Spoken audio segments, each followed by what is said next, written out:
Welcome to the Uffsides NFL podcast. I am Matt Ufford and from the SB Nation studios in Manhattan, New York City. With me is Brad Wells of StampedeBlue.com. That is SB Nation's Indianapolis Colts blog. Welcome, Brad. Thank you.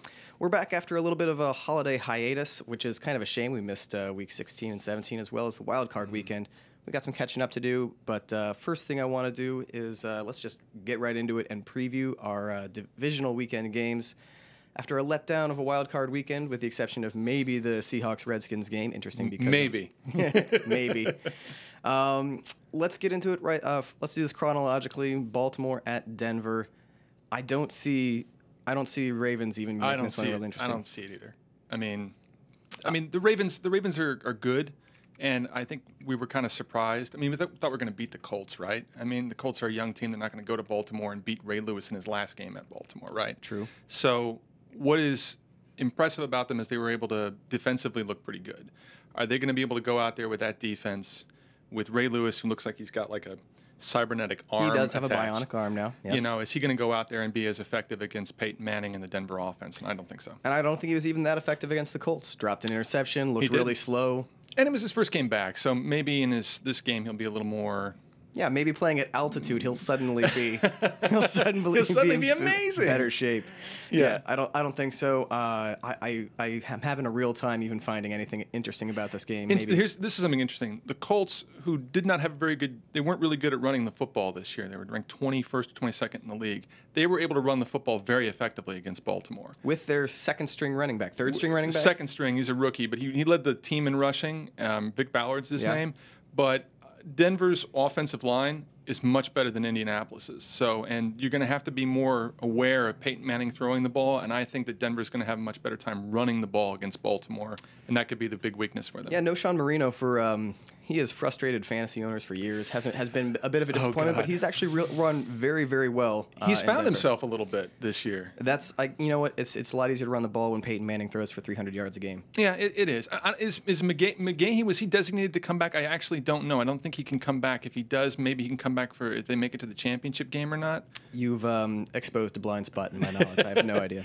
But even if he can't, they're still running the ball effectively with everyone else that they've got. Yeah. And, you know, I've seen this time and time again. I've seen playoff games where, you know, Peyton Manning offenses can't run the ball, and yet they still blow the other team out because Peyton Manning is so good at throwing the ball.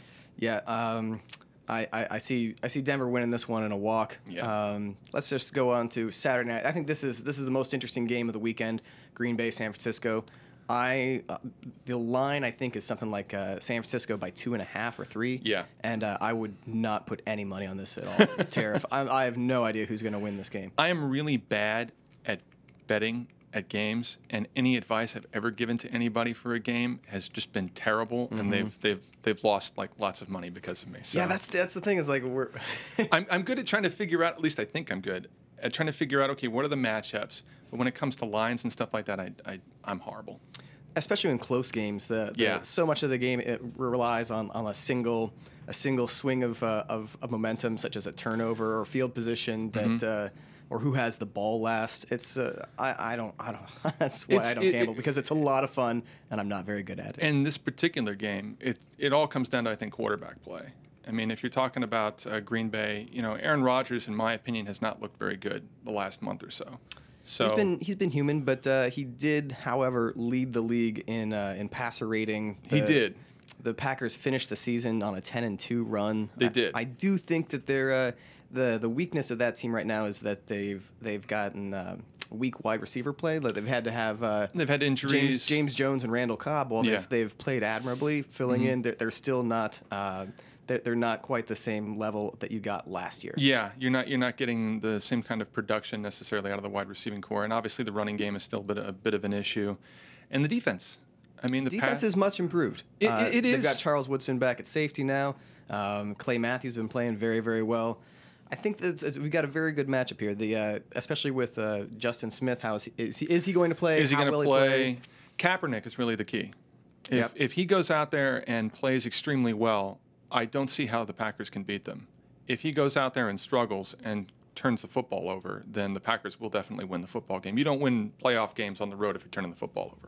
Yeah, I was did a little radio thing yesterday where I think things are pretty equal in this game, and if I got to flip a coin, if I've got to choose a team that's going to win, I'm going to go with the guy who's the league MVP and a former Super Bowl champion. Then I At am home. over.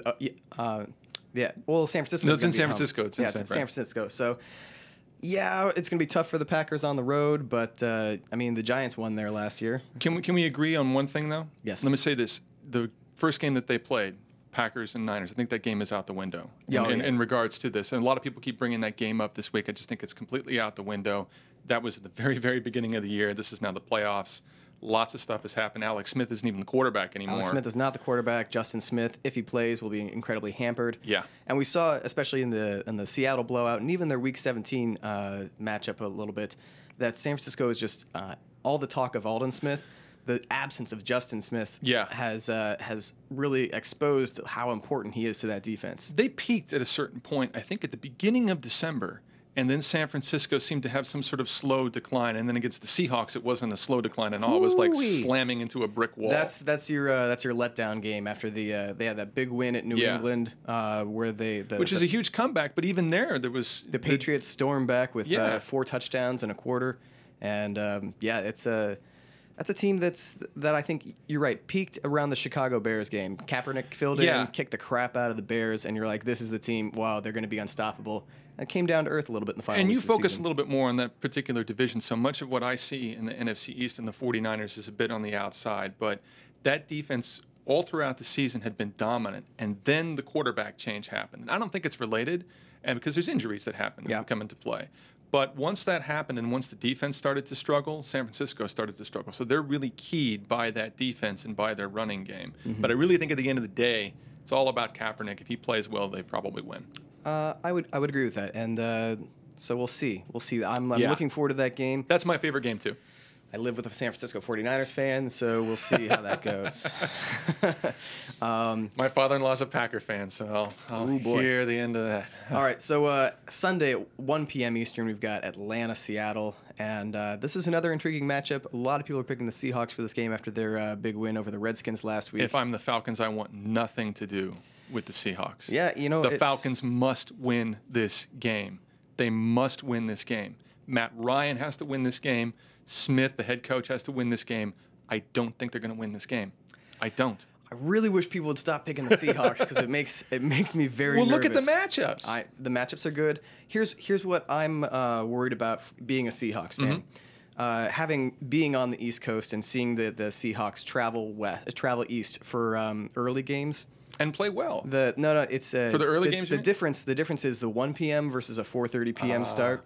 When a team on the West Coast travels east and starts at 1, it's just a physical thing. They don't come. Their bodies aren't awake. It's like 10 a.m. They're used to playing at 1 in the afternoon or in the evening or later in the afternoon. Having just come back from that particular area of the country myself a couple of days ago, I know exactly what you're talking about. So it's not an air travel thing or how much sleep they got the night before. It's just their bodies aren't ready to play at what feels like 10 in the morning.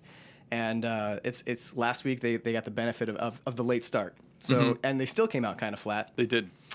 But yeah, they've got great matchups. The Richard Sherman and Brandon Brown are in the secondary against that wide receiving core. If anybody can match up with those receivers, absolutely, it's them. But they lost to Chris Clemens, their best pass rusher, 11.5 sacks on the year. Extremely problematic. They've got the name is escaping me, but they signed a 33-year-old defensive end who had been out of the league for the last 2 years. Was he from the CFL? I know they signed a CFL. I know the Patriots signed a CFL guy. That's what it was. Yeah. They brought in some extra people. Again, I think with Seattle, it all comes down to number one, what Atlanta defense is going to show up. Their defense in the playoffs has been terrible. Yeah. So if we see the defense from Atlanta the last couple of years, they will lose the football game. Will Seattle impose their will with their offensive line the way they've done all season long, especially in the second half of the season?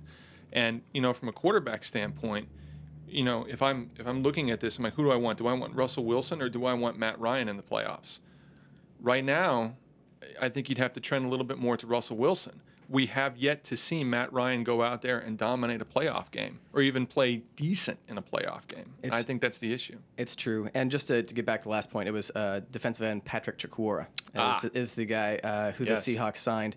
And it's he beat out Ray Edwards and Aaron Mabin to get that defensive end slot. Aaron Mabin. So I think good old Aaron. I think that what's going to make the difference in the game is, yes, the Seahawks cornerbacks and secondary, can they keep Roddy White and Julio Jones, and more importantly, Tony Gonzalez in check? And the weak spot in that secondary is the slot cornerback, the nickel cornerback, Marcus Trufant. They've been getting eaten alive underneath, so you could see a big game from Harry Douglas as well. Possibly. Are you nervous? Yeah, I'm incredibly nervous. Now, let's be hypothetical here. Let's say, I think Seattle's going to win the game. That's just my opinion. Okay. Let's say Seattle loses. Is this a disappointing season for you? No, not at all. I don't think so either. This is so much more than Seahawks fans could have expected this year. I said that this is before the season. I think definitely 9 wins, maybe 10 wins. I could see them competing for a wild card. And I was critical of that. You were? I was like, I don't know about that. Yep, and you were right. You were 100% right. So more than right. They've been so much better than I could have expected, and I'm incredibly nervous by everyone admiring how good they are because stop picking them, let them fly under the radar. They got the number 1 defense in football, 15.3 points per game allowed. You have that going for you, and you have that running game, and you have the efficiency from their rookie quarterback, who you earlier in the year. I was incredibly critical of Russell Wilson earlier in the year. And it was hilarious. I knew that I needed to be patient. Watching games with you and watching Russell Wilson, I'm like, I really don't even care what happens in this game. This is just great to watch this guy lose his mind. It was very frustrating beginning of the season because he'd roll out to the right and then be under pressure and then throw the ball away. It's a rookie. And the problem was not Russell Wilson, but the coaching staff that was actually let him do more. And I think I've written about this, and this is personally me, and you can call me a homer all you want. I think that Andrew Luck should win the Rookie of the Year. However, of the three main ones, the one that has shown the consistent improvement over the entire season has clearly been Wilson. Yeah, there's knocks on each of them. The Luck, Robert Griffin III, and Russell Wilson. With the Luck, it's his pass completion percentage. Completion percentage and interceptions. Accuracy. And, I wrote about this and talked about this. No one did more with less this year than Andrew Luck. You're correct. Rookie, veteran, doesn't matter. And when you've got 4 other rookies at the skill positions on your offense, it's going to affect your completion percentage. Guys are dropping balls. You don't know where to put the football. The offensive line is not very good. He was sacked 43 times, hit over 100 times. That's going to affect your accuracy. You put the ball up 40 times a game, it's going to affect it. But the thing I would argue for Wilson in his favor is, as I said before, he's gotten better, and you can put a direct correlation between the Seahawks really hitting their stride and Wilson also hitting his stride. Yep. So, and I think I wrote that I think that Robert Griffin III was going to win Rookie of the Year, and I don't know if ballots are in yet. I talked to people right before the Redskins-Seahawks game, and they had not yet turned in their ballots. And I guarantee you that game and how the Redskins dealt with his injury will absolutely affect the way they vote for that award. I absolutely think that.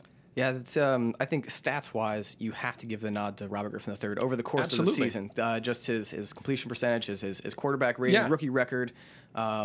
He broke the rookie QB rating, and he came very close to breaking the rookie completion percentage. So, and he broke the touchdown to interception ratio, which was originally held by Dan Marino. You're breaking a record held by Dan Marino as a rookie. You're pretty good. Add in 800 yards rushing. Yeah, I mean, it's amazing. He was amazing throughout the year. However, I think that the injury, the knock on him was prone to injury because they're running him and so they much. won without him. And I mean, when you win without the guy. Although again, when you say you win without him, they were playing the Browns. Well, they beat the Ravens. He came in. Cousins came in without Cousins throwing that touchdown, getting that 2-point conversion, and driving them into overtime. The Redskins are not in the playoffs, and we're not even considering Robert Griffin III for Rookie of the Year. Wow. You'd have to give it if you're looking at Rookie of the Year. The 2 guys, if the Redskins didn't make the playoffs, you'd have to look at the 2 guys who got their teams in the playoffs. And I think in that type of situation, the nod goes more towards Wilson. We'll see. I think that nobody expected Robert Griffin to lead his team to 10. We didn't. You and I didn't. We certainly did not. We said they'd be the worst in their division. Oh, man. We're dumb. Yeah. All right, let's move on. I could talk about Seahawks all day. I don't think that's what people want. Let's move on to Houston, New England. That's your late game on Sunday. Let's go back to talking about Seahawks. This is another kind of a stinker, I think. New England should win this game. No offense to Texan fans out there. Let's see. I love you all. This game was 42-14 on Monday night game in what week was that? Week 14. Texans ran into a buzzsaw. And that was without Rob Gronkowski. He will play this weekend. So it's like, and there's this everyone's talking about this supposed slight where Wade Phillips said something negative about Wes Welker, even though he didn't. But I guarantee you the Patriots will use that as motivation because they love to do that kind of stuff. Brady's going to want to go out there and, he's had a week off. He's going to want to go out there and just absolutely dive bomb the Texans, who their secondary has looked weak. Their pass rush has not been as effective. I just did not see.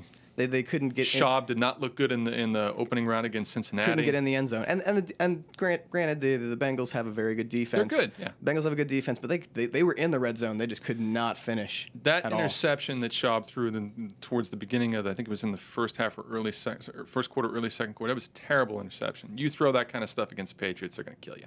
Yeah, and this is a sort of thing. I'm not a Patriots historian, but I can't remember in the Brady Belichick era them losing and their first round game at home. The Jets 2 years ago. But that was the last time. Yeah. Okay. That was the last time. But it happens. That literally shocked the world. Yeah. So. But I don't see it happen. Me neither. I would be incredibly surprised. I think that if the Texans go into New England and beat the Patriots and look impressive doing it, if whoever wins Denver, Baltimore would have to be very, very concerned. Because I think that would give the Texans tremendous confidence, something that they've been lacking recently. They did not look good in Week 17. They needed to win that game. They didn't look good the final 3 weeks of the season. They looked very poor. They were 2-3 in December, and it looked terrible in the process. So it's not like they were losing close games. They're just getting their butts kicked. Yeah, coming in, I felt like the first half of the season, everyone was talking about the Texans' defense. They were dominant. J.J. Watt, and what happened? And then they lost to the Packers. They lost badly to the Packers. And then since then, they got kind of on the upswing a little bit.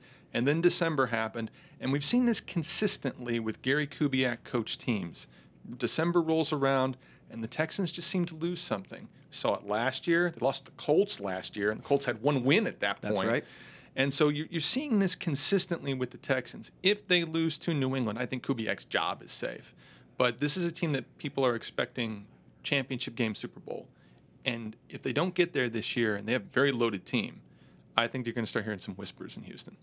Yeah, it's a team that I think is similar to Atlanta. It's a team that you've got this offense. Matt Schaub's former team. That's exciting. That's exciting, and putting points on the board throughout the regular season, and then just kind of falls apart in the playoffs. It all comes down to quarterback play, and they rely very heavily on their run game. But if it's all said and done, we need to see Matt Schaub go out there, 300 yards, 3 touchdowns in a playoff game. That's what it comes down to. You think so? I think that it comes down to let Arian Foster make the plays. They've got to kind of establish an early lead, establish a run game, so that they're not playing catch up with the Patriots. You think any lead is safe? Oh in Foxborough? No, nothing's lead. But the thing is, if they get down, but you got to control. You have to control the ball and keep them from scoring repeatedly. The best way to hold the Patriots offense in check is to not let them on the field. True, and another way to do that though is if Foster is running wild and doing well, then that's going to help Schaub. Schaub then has to play up to that level. If Foster's playing well, but Schaub is not converting on third down and throwing awful interceptions, the Texans will not win the football game. It's true. And I think we've seen some brilliant games from Andre Johnson this year, and then some games where he's just hasn't looked like himself. They saved him in the beginning of the season. This was interesting because you kind of forget about this. Andre Johnson's been in the league since 2002, right? He's been in the league for a long time. He's been around. He was a teammate of Reggie Wayne at Miami. So that's how long he's been in the league. So they were talking about, okay, he's old now. I mean, old relative to the NFL. Yes. They saved him in the beginning of the year, and in the second half of the season, they utilized him more. And you look at his statistics, and they are amazing. Yeah, he has some huge and games. It's paid off for them, too. He's been consistently one of the better options for them during December, even though they were struggling. The shootout with the Jaguars, he had a monstrous game. Yeah. Although just the fact that I said shootout with the Jaguars. Yeah. They're not going to win. Yep. And they're going to new coach soon, so that'll be interesting. They fired their coach the other day. Yep. So let's get on to Super Bowl picks. What were your preseason Super Bowl picks? And be honest. Denver was one. Okay, that's also one of mine. And I think it was Denver and the Giants. Those are my two. And I think now I got to change it. I think you have to. And I think I have to. I'm sorry. You're going to hate it. No. I'm sorry.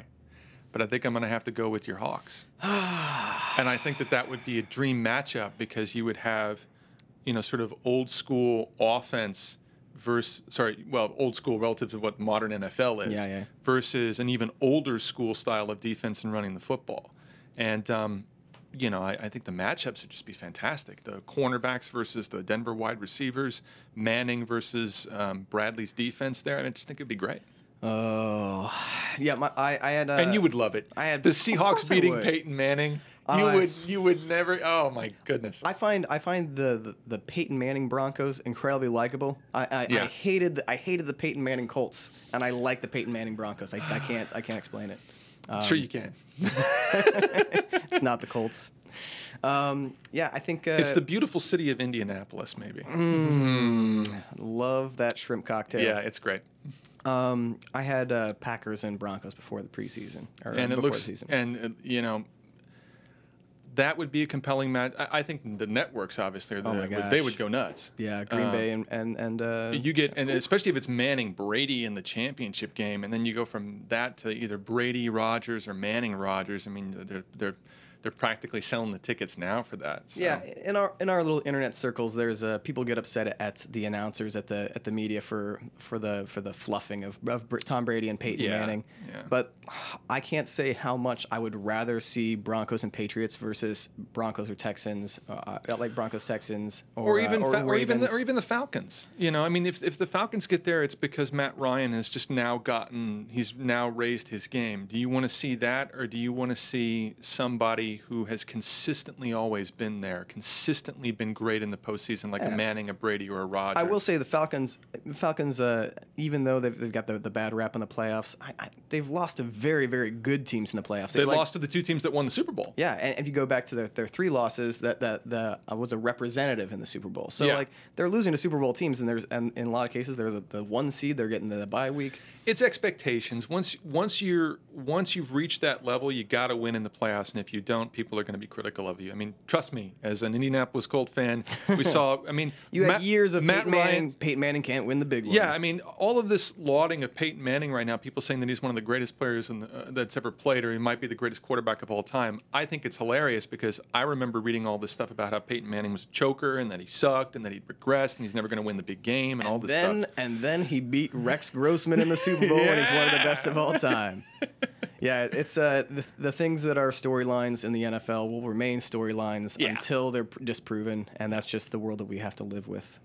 It's not such a bad world. No, it's not. And then what is interesting is because we were talking a second ago about the first round, the wild card matchups. They weren't all that good, and I think it's because the teams in that area that got into the playoffs were kind of mediocre. They're on the cusp. The Colts the Colts were those 11 wins were against a very soft schedule. Everybody knew that the Colts weren't going far in the playoffs. The Vikings, they get in through the will of Adrian Peterson, and maybe if Christian Ponder's healthy, maybe that game is more competitive. They're still losing it. Yeah, they probably could still lose the game, but at least it's not Joe Webb throwing the football straight into the air. It was like watching Tebow. It was worse, actually, I think. And that's a sick burn. Sick burn. And Webb's a good guy. I mean, it's just that he just looked terrible in that nice game. person. I don't want him to play football. No, I wouldn't want him on my team either. Sorry, Joe. But it shows the divisional round. There's always that one team that comes out of maybe the wild card round that just blasts its way through the playoffs and like, wow, how did they get there? We don't really have that this year. The teams in the divisional round were consistently the best teams in the regular season, and I think the matchups right now in this round of the playoffs are going to be very compelling. Yeah, we've got the same Final Four in the AFC as we did last year. Yeah, I mean, it's interesting how parity is a big deal in the AFC. It's different Final Four. I mean, it's not like Tebow Broncos. It's Manning Broncos. True. It's obviously different. True.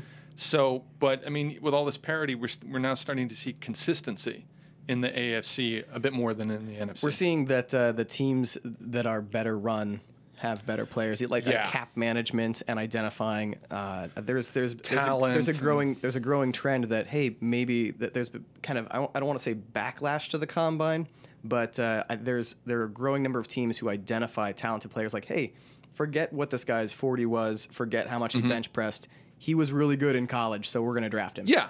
I mean, college production has to count for something. I mean, it does. And the linebacker they had in Cincinnati that everyone thought was crazy or whatever his name is. I always Vontaze Burfict. Yeah, Burfict. I mean, you could argue that he was their defensive MVP this year. Yep, undrafted. Undrafted. And people made fun of the fact, no one's going to pick him. He's going to be terrible.